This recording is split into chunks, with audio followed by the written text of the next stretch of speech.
Bismillahirrahmanirrahim. Assalamualaikum warahmatullahi wabarakatuh. Pada kesempatan ini kita akan melanjutkan materi kita mengenai ruang vektor. Nah, pada pertemuan sebelumnya kita sudah membahas mengenai apa itu ruang vektor umum, kemudian subruang, kemudian kita masuk ke bagaimana menentukan suatu himpunan merupakan suatu kombinasi linear dari ruang vektor, dan juga bagaimana menentukan suatu himpunan apakah merupakan bebas linear terhadap himpunan yang lain. Nah, kemudian kita juga sudah mempelajari untuk menentukan apakah suatu himpunan membangun terhadap himpunan yang lain. Nah, pada kesempatan ini kita akan melanjutkan materi kita sebelumnya, yang mana kita akan membahas mengenai basis dan dimensi. Nah, basis, apa itu basis? Misalnya, jika kita mempunyai V yang merupakan sembarang ruang vektor dan juga mempunyai S yang dimana merupakan himpunan berhingga dari vektor-vektor pada V. Jadi misalnya di S itu ada U1, U2, dan vektor UN. Nah, S ini merupakan himpunan berhingga dari vektor-vektor V. Maka S ini dinamakan basis bagi V kalau misalnya S memenuhi persyaratan sebagai berikut. Yang pertama, S membangun V. Nah, dikatakan membangun kalau S merupakan kombinasi linear dari V. Dan yang kedua adalah S merupakan bebas linear. Jadi ingat, untuk mendefinisikan apakah suatu himpunan merupakan basis bagi himpunan yang lain, berarti kita harus melihat apakah himpunan tersebut membangun dan juga bebas linear. Jadi ada dua syarat yang harus terpenuhi. Nah, sedangkan yang berikutnya adalah dimensi. Dimensi ini sebenarnya adalah dimensi dari ruang vektor dari basis yang terbentuk dari ruang vektor tersebut. Jadi kalau misalnya suatu ruang vektor V itu disebut berdimensi terhingga jika terdiri dari himpunan terhingga yang vektor-vektornya membentuk basisnya terhingga gitu. Jadi kalau misalnya pada ruang R3, pada vektor ruang R3 ada 3 vektor penyusunnya yang mana ketiga vektor itu adalah basis bagi R3, maka dimensinya kita sebut 3 karena ada 3 vektor yang menjadi basisnya. Jadi berapa jumlah basis dari suatu himpunan atau dari suatu ruang vektor, maka itu adalah jumlah dari dimensinya. Jadi sangat terkait ya, untuk menentukan berapa dimensi dari suatu ruang vektor itu kita harus mengetahui dulu berapa basisnya. Sedangkan untuk mengetahui basis, apakah merupakan basis bagi himpunan yang lain, kita harus mengecek dulu apakah membangun atau bebas linear. Jadi kedua syarat ini harus memenuhi. Oke, sebagai contoh, nah kita mempunyai contoh di sini ada beberapa matriks ya, ada 4 matriks. Di sini ditunjukkan ada matriks 3, 6, 6, 3, 6, 3, minus 6, 0, min 1, min 1, 0, kemudian 0, min 8, min 12, min 4, kemudian 1, 0, min 1, 2. Nah, ini ditanyakan apakah matriks ini merupakan basis bagi matriks berukuran 2 kali 2. Jadi ini M2 kali 2.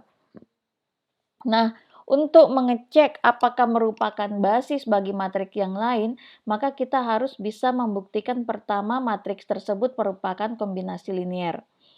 Nah, rumus dari persamaan untuk menentukan merupakan kombinasi linear apa tidak adalah K1 dikali matriks pertama ditambah K2 dikali matriks kedua, tambah K3 dikali matriks ketiga, tambah K4 dikali matriks keempat. Sama dengan matriksnya berupa 2 kali 2.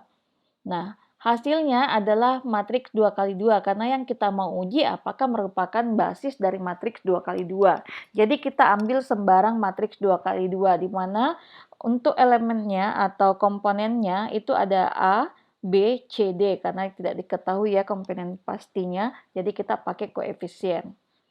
Nah, dari persamaan ini sebenarnya bisa kita sederhanakan lagi membentuk matriks seperti ini. Jadi yang 3K1, jadi lihat elemen yang sama ya, ini elemen pada posisi 11, baris pertama, kolom pertama, itu berarti diwakili oleh untuk K1, kemudian 0K2, 0K3 ditambah K4, jadi ini bisa disederhanakan menjadi 3K1 tambah K4, sama dengan A, jadi di sini A. Nah, sedangkan yang bagian B itu kita ambil baris kedua, baris pertama, kolom kedua. Jadi 6K1 dikurangi K2 dikurangi 8K3 ditambah 0K4. Jadi tidak ada, itu sama dengan B. Berarti 6K1 min K2 min 8K3. Dan seterusnya, kita uraikan juga untuk yang C-nya dan yang D-nya, sesuai dengan posisi dari masing-masing elemen matrik ini. Nah, dari sini kita dapat bentuk yang lebih sederhana lagi atau bentuk matriks yang kita bisa peroleh itu menjadi seperti ini. Nah, dari mana angka 3001-nya itu sebenarnya dari persamaan ini ya. Jadi ini kan 3, K2-nya tidak ada, berarti 3001. Kemudian baris kedua 6 min 1 min 8 0. Kemudian baris ketiga 3 min 1, min 12, min 1. Kemudian baris keempat, min 6, 0, minus 4, 2. Jadi kita bisa buat seperti ini. Nah, kemudian K1, K2, K3, K4, dan sama dengan matriks M2 kali 2 tadi kita ubah dalam bentuk vektor. Jadi A, B, C, D. Nah, salah satu cara untuk menentukan apakah kombinasi matriks tersebut merupakan basis dari matriks 2 kali 2 adalah kita harus mengetahui bahwa apakah keempat matriks tersebut membangun matriks 2 kali 2. Nah, cara paling sederhana untuk mengetahui apakah membangun apa tidak itu adalah kita harus mengetahui kombinasi linier dari keempat matriks tersebut. Jadi kita harus mendapatkan nilai K1, K2, K3, K4 yang merupakan penyelesaian tunggal. Tetapi di sini berhubung karena matriks yang terbentuk adalah matriks koefisien, kita tidak tahu ya berapa nilai matriks M2 kali 2-nya karena di sini hanya menggunakan koefisien A, B, C, dan D. Jadi kita punya cara yang lebih mudah untuk mengetahui apakah persamaan linear ini memiliki solusi tunggal apa tidak. Caranya adalah kita cari tahu nilai determinannya. Kalau kita dapatkan nilai determinannya tidak sama dengan 0, berarti sistem persamaan linear ini memiliki solusi tunggal untuk setiap nilai A, B, C, dan D-nya. Nah, untuk materi ini saya kira kalian bisa kembali lagi ke materi sistem persamaan linear karena kita sudah bahas di situ. Nah, jadi ketika suatu matriks itu mempunyai determinan, berarti dia mempunyai inverse. Nah, kalau mempunyai inverse berarti kita bisa mempunyai solusi untuk nilai A, B, C, dan D-nya. Jadi ketika dia mempunyai inverse berarti ada solusi tunggal untuk koefisien K1, K2, K3, K4-nya, otomatis persamaan ini merupakan kombinasi linier. Nah, karena merupakan kombinasi linier, maka kita bisa mendapatkan nilai M-nya, kita bisa mendefinisikan bahwa matriks M tadi itu membangun matriks 2 kali 2.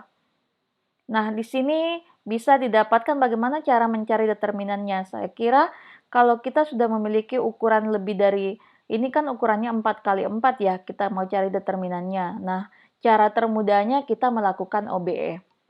Melakukan OBE untuk menentukan determinannya. Nah, dari hasil OBE itu bisa kita dapatkan bahwa determinan dari matriks ini adalah 48. Nah, di sini sedikit saya tunjukkan gambaran dari bagaimana cara mencari nilai determinan menggunakan OBE. Jadi kita punya matriksnya, ini matriksnya saya tuliskan di sini, kemudian kita menggunakan OBE. Yang pertama itu kita bisa kita langsung membuat 0 ini, membuatnya menjadi matriks segitiga atas. Jadi kita nolkan yang 6, 3, minus 6, min 1, kemudian di sini juga harus kita nolkan minus 4. Nah, caranya itu mudah ya, kalian sudah paham OBE. Nah, di sini pertama saya jadikan ini 1, jadi baris pertama saya bagi 3 atau saya kali sepertiga. Nah, hasilnya seperti ini. Kemudian saya ingin membuat 0 ketiga elemen ini. Ini yang kita ingin buat 0. Jadi untuk baris kedua itu dikurangi 6 kali baris pertama. Untuk baris ketiga dikurangi 3 kali baris pertama. Sedangkan baris keempat ditambah 6 kali baris pertama. Jadi ini semua sama dengan 0. Nah, berikutnya ingat ya, syarat pada pencarian determinan menggunakan OBE, kalau kita mengalihkan baris dengan sesuatu, maka kita harus hasil determinannya nanti harus kita kali kebalikannya. Jadi kalau ini kita kali dengan sepertiga, berarti nanti determinannya, nilai diagonalnya itu harus kita kali 3. Nah, di sini sudah, kemudian berikutnya kita mau membuat ini menjadi 0 di baris kedua. Nah, di sini bisa baris ketiga dikurangi, ini ya, untuk menolkan ini berarti baris ketiga dikurangi baris kedua. Jadi ini sudah dapat untuk nolnya. Nah, sampai di sini kita mau membuat 0 yang keempat ini. Jadi tinggal 1 lagi. Nah, caranya adalah baris keempat dikurangi baris ketiga. Baris keempat dikurangi baris ketiga sehingga kita dapat hasil OBE-nya sebagai berikut. Nah, nilai determinan kita peroleh dengan mengalihkan elemen diagonal utamanya. Jadi elemen diagonal utama ini kita kalikan. Jadi min 1 kali min 1 kali minus 4 kali 4. Berarti sama dengan 16 ya. 16 kemudian kita kali 3 karena di sini tadi kita kali dengan sepertiga berarti kita kali 3. Jadi nilai determinannya bisa kita dapat dari 1 dikali minus 1 min 1 dikali minus 4 dikali 4, ini elemen diagonal utamanya, kemudian kita kali 3, karena tadi ada baris dikali sepertiga, kali 3, sama dengan 48. Nah, ini makanya kenapa kita dapatkan nilai determinan sama dengan 48, berarti matriks ini mempunyai inverse. Gitu. Oke ya, jadi ini bisa dipahami dengan mempunyai inverse, maka matriks M ini membangun M 2 kali 2. Nah, kemudian yang kita mau uji berikutnya, apakah matriks ini bebas linear? Nah, sama saja ketika sebuah matriks determinannya tidak sama dengan 0, berarti dia mempunyai sistem persamaan linear homogen dengan solusi tunggal. Gitu. Jadi solusi tunggal, jadi A-nya sama dengan 0, B-nya sama dengan 0, C-nya sama dengan 0, D-nya sama dengan 0, itu ketika kita buat seperti itu, maka nilai K1, K2, K3, K4-nya juga mendapatkan solusi tunggal. Jadi, bisa kita katakan kalau M ini juga bebas linear. Nah, ketika sudah memenuhi, membangun dan bebas linear, maka bisa kita katakan kalau keempat matriks ini merupakan basis dari matriks berukuran 2 kali 2. Seperti itu. Nah, sekarang sebenarnya untuk matriks itu kan tidak memiliki basis yang tunggal. Jadi setiap vektor itu tidak memiliki basis yang tunggal. Jadi karena ini ada matriks berukuran, jadi M-nya bebas linear dan membangun, jadi M tadi merupakan basis dari matriks 2 kali 2. Nah, ada namanya basis standar bagi himpunan matriks. Jadi kalau misalnya vektor pada R3 ada juga basis standarnya, yaitu misalnya 1, 0, 0, kemudian vektor keduanya 0, 1, 0, dan vektor ketiganya 0, 0, 1. Nah, begitu juga dengan matriks. Matriks juga mempunyai basis standar pada matriks M 2 kali 2. Jadi di sini matriks ini adalah basis standar adalah yang pada matriks ukuran 2 kali 2, yaitu 1, 0, 0, 1, 0, 1, 0, 0, 0, 0, 1, 0, 0, 0, 0, 1. Nah, ini kalau kalian mau mengujinya menggunakan cara seperti cara yang pertama tadi, seperti cara ini itu bisa untuk memastikan apakah betul keempat matriks ini merupakan basis bagi matriks 2 kali 2. Itu bisa kalian uji karena ini memang sudah apa ya, sudah bisa diuji ya kalau keempat matriks ini merupakan basis dari matriks 2 kali 2. Oke, selanjutnya kita punya matriks. Matriks sebagai berikut. Jadi ini 3 kali 4, ada 3 baris, 4 kolom. Nah, misalnya kita punya suatu matriks A dengan nilai seperti ini. Nah, untuk vektor, matriks itu kan sebenarnya merupakan vektor ya, kumpulan dari vektor. Jadi kita bisa melihat kalau ini terdiri dari vektor baris dan vektor kolom. Kalau kita melihatnya sebagai vektor kolom, berarti ini ada sekitar 4 vektor kolom yang menyusun matriks ini. Kalau kita melihatnya dari sisi vektor baris, berarti ada 3 vektor baris yang menyusun matriks ini. Jadi bisa juga kita bilang kalau kita melihat matriks ini sebagai ruang vektor, maka bisa memiliki basis ruang kolom dan juga basis ruang baris. Gitu ya. Nah, ketika kita mengambilnya misalnya matriksnya seperti ini, matriks 3 kali 4. Kemudian kita lakukan OBE untuk melihat apakah pada matriks ini memiliki basis ruang kolom atau basis ruang baris gitu ya. Nah, kita lakukan OBE dan kita lihat hasil OBE-nya seperti ini. Hasil OBE-nya kita lihat di manakah pada kolom berapa terdapat nilai 1 yang sama dengan nilai 1 utamanya gitu ya. Jadi ini kalau kita lihat ini pada kolom pertama dan kolom ketiga yang hasil OBE-nya bernilai 1. Jadi di sini ada nilai 1, di sini juga ada nilai 1. Nah, ketika mendapatkan hasil OBE seperti ini, maka bisa kita bilang kalau misalnya basis ruang kolom dari matriks ini itu berada pada kolom pertama dan kolom ketiga. Sehingga basis ruang kolom untuk matriks ini adalah min 1, 1, 1, min 1, 3, 2. Jadi bisa kita lihat sebagai berikut, min 1, 1, 1, min 1, 3, 2. Jadi basis ruang kolomnya yang tadinya sebenarnya kolomnya ada 4, tapi yang menjadi basis itu tidak keseluruhan. Yang menjadi basis hanya kolom pertama dan kolom ketiganya. Jadi basis ruang kolomnya ada 2. Nah, sekarang bagaimana kalau kita mau mengecek basis ruang barisnya? Kalau ingin mengecek basis ruang barisnya, sebenarnya pada dasarnya sama ya, kita lakukan OBE. Tapi sebelum kita OBE, kita lakukan dulu transpose. Jadi kita transpose matriks tadi sehingga membentuk seperti ini. Jadi tetap nanti kita melihatnya ke kolomnya. Meskipun sebenarnya kolom ini adalah baris dari matriks aslinya karena sudah kita lakukan transpose. Nah, matriks ini setelah kita transpose, kita lakukan OBE. Nah, dari hasil OBE bisa kita lihat di mana pada kolom berapa yang terdapat nilai 1.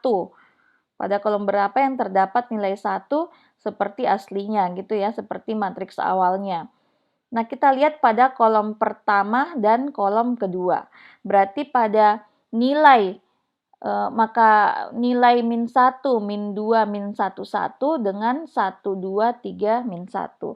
Jadi dari sini bisa kita lihat bahwa basis ruang baris untuk vektor tadi, untuk matriks tadi itu ada 2, yaitu pada baris pertama dalam hal ini menjadi kolom karena dia sudah ditranspose dan pada baris kedua. Nah, sehingga bisa kita dapat basis ruang baris dari matriks tadi itu ada 2, min 1, min 2, min 1, 1, 1, 2, 3, min 1. Nah, karena dimensi basis ruang barisnya sama dengan basis ruang kolomnya, maka ini dinamakan rank. Nah, sedangkan berapakah nilai ranknya? Karena di sini masing-masing 2, berarti nilai rank dari matriks A tadi adalah 2. Nah, contoh lagi untuk sistem persamaan linear homogen. Ada soal, kita memiliki sistem persamaan linear homogen. Misalnya ada 2P ditambah Q sama dengan 2R minus 2S sama dengan 0. Begitu juga ada persamaan kedua, ketiga, keempat. Nah, kita dapat sistem persamaan seperti ini. Nah, kita mau menentukan berapa sih basis ruang solusi dari sistem persamaan linear ini. Jadi kita tidak tahu kan ada 4 sistem persamaan linear, tapi berapa sih yang menjadi basis dari untuk ruang solusi dari sistem persamaan linear pada keempat ini. Nah, ini harus kita buktikan terlebih dahulu atau harus kita cari. Nah, cara mudahnya kita buat ini ke dalam bentuk matriks. Jadi saya kira ini sudah kita pelajari pada saat kita belajar mengenai sistem persamaan linear. Caranya membentuk dari sistem persamaan linear kita buat matriks. Nah, di sini berarti 2, 1, min 2, min 2. Jadi kita 2, 1, min 2, min 2 untuk persamaan pertama, kemudian persamaan kedua, ketiga, dan keempat. Jadi dapat matriks dengan ukuran 4 kali 4. Dan kita augmented dengan solusinya atau nilai hasilnya. Nah, dari matriks ini kita lakukan OBE. Kita lakukan OBE untuk melihat basis ruang solusinya. Nah, setelah kita melakukan OBE, nah ini ya, kita sudah melakukan OBE, kita tahu bahwa baris pertama dan baris kedua ini tidak bebas ya, tidak bebas karena ada nilainya, sedangkan baris ketiga dan baris keempat ini merupakan variabel yang bebas. Jadi ini bebas karena tidak ada nilainya, semuanya bernilai 0. Nah, jadi kita lihat dengan adanya dengan hasil OBE-nya ini, kita bisa lihat bahwa solusi sistem persamaan linear homogen dari persamaan ini adalah seperti ini. Jadi PQRS. Mungkin untuk cara mudahnya saya coba tunjukkan ya. Kita pakai Excel saja. Nah, di sini kita lihat yang persamaan pertama ini kita tahu kalau ini P, kita punya koefisien PQRS gitu ya. Kita punya PQRS. Jadi dari persamaan pertama ini kita samakan P1, ini bisa kita lihat kalau P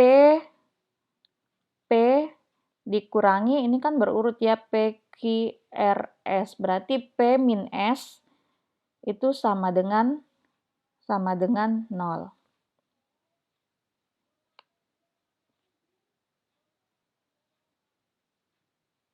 P min S sama dengan 0. Kalau dari persamaan kedua, P2, yang terbentuk dari matriks OBE ini, dari persamaan kedua bisa kita lihat bahwa Q, ini kan yang kedua Q ya, Q min 2R sama dengan 0. Jadi Q min 2R sama dengan 0. Nah, dari sini kita bisa dapatkan sebenarnya, kalau ingat, ini kan yang ketiga sama keempat ini bebas. Ini bebas, jadi R dan S ini bebas. R dan S ini bebas. Jadi kita bisa mengganti R dan S ini menjadi, kita bisa mengganti S misalnya sama dengan A, kita bisa ganti dengan koefisien A, dan R juga bisa kita ganti dengan koefisien B. Bisa kita buat seperti ini, jadi S sama dengan A, R sama dengan B. Sehingga di sini kalau kita buat persamaannya, sini bisa P sama dengan S, atau sama saja sebenarnya P sama dengan A. Nah, kemudian yang ini kan bisa kita sederhanakan, kita pindahkan ke sebelahnya, berarti Q sama dengan 2R, atau R-nya kita ganti dengan B, Q sama dengan 2B. Nah, seperti ini. Nah, makanya hasilnya persamaan ini kita buat dalam bentuk vektor seperti ini sebenarnya sama saja. Jadi P itu didapat dari 1A, P didapat dari 1A ditambah 0, atau P sama dengan A. Jadi P sama dengan A, karena P sama dengan S kita ganti dengan A, berarti P sama dengan A. Kemudian untuk yang kedua, Q itu Q sama dengan 0 dikali A, berarti hasilnya 0, ditambah 2B, berarti Q sama dengan 2B. Jadi R kita ganti dengan B, jadi Q sama dengan 2R, itu sama dengan Q sama dengan 2B. Nah, persamaan yang ketiga, R sama dengan 0 dikali A berarti 0 ditambah B. Berarti R sama dengan B. Nah, ini kita ganti R sama dengan B. Kemudian S itu sama dengan A. Ditambah 0 kali B berarti 0. Jadi S sama dengan A. Berarti S sama dengan A. Nah, dari ini bisa kita buat sebagai bentuk seperti ini, di mana A dan B ini hanya merupakan parameternya. Bisa kita ganti dengan koefisien yang lain kalau misalnya kita mau. Nah, dari sini bisa kita lihat bahwa basis dari sistem persamaan linear ini, basis vektor dari sistem persamaan linear ini ada dua, yaitu yang pertama adalah 1001 dan yang kedua adalah 0210. Nah, jadi basis ruang solusi untuk sistem persamaan linear tadi 1001, 0210. Nah, dimensi dan basis ruang solusi ini dinamakan nulitas. Dengan demikian, maka nulitas dari sistem persamaan linear ini ada dua, karena solusinya ada, basisnya ada dua, dan dimensinya ada dua. Oke, saya kira sampai di sini untuk penjelasan mengenai basis dan dimensi. Kalau misalnya ada pertanyaan, bisa disampaikan melalui forum WA, dan silahkan mengerjakan soal-soal yang sudah dibagikan pada modul. Lebih dan kurangnya mohon maaf. Assalamualaikum warahmatullahi wabarakatuh.